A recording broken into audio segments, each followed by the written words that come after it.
مركز البؤرة كان بإقليم الحوز بمنطقة إيغيل، حيث ينضم إلينا مباشرة من الرباط السيد ناصر جبور مدير المعهد الوطني للجيوفيزياء. سيد الكريم، ما هي المعطيات المتوفرة لديكم إلى حدود الساعة بخصوص هذه الهزة الأرضية؟ نعم، الهزة الأرضية التي سجلت هذه الليلة في حوالي الساعة 11 و11 دقيقة حددت بؤرتها في إقليم الحوز في منطقة إيغيل. هذه الهزة تعتبر عنيفة نسبة إلى درجة 7 درجات على سلم ريشتر، تكون قد أحدثت بعض الأضرار في المنطقة وبجوارها. وقد سجلنا أيضا بعض الهزات الارتدادية التي تلت هذه الهزة الرئيسية. هذه المنطقة منطقة معروفة، منطقة زلزالية، لكن لم نسجل في الماضي زلزال بهذه القوة.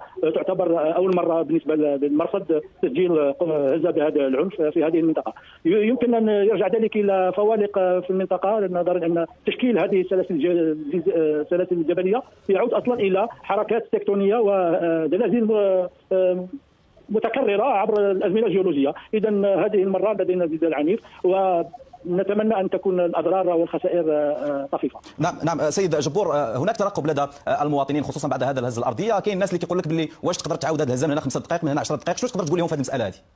نعم، بالعودة إلى الشاشة الموجودة خلفي الآن يمكن رؤية هزات ارتدادية متتالية في المنطقة.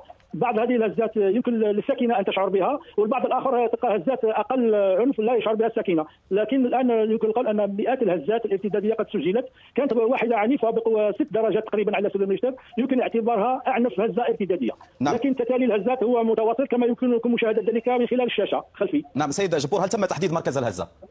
الهزة الرئيسية حددت بمنطقة إيغيل بإقليم الحوز، تبعد 80 كيلومتر جنوب غرب مدينة مراكش و125 كيلومتر شمال شرق أكادير. هذه المنطقة البؤرة الرئيسية.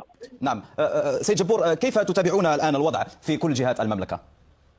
الآن تصلنا اتصالات من أطراف متعددة من كل المدن المغربية الواقعة شمال هذه المنطقة الزلزالية أو جنوبا لمعرفة هذا الزلزال وخصائصه إلى آخره.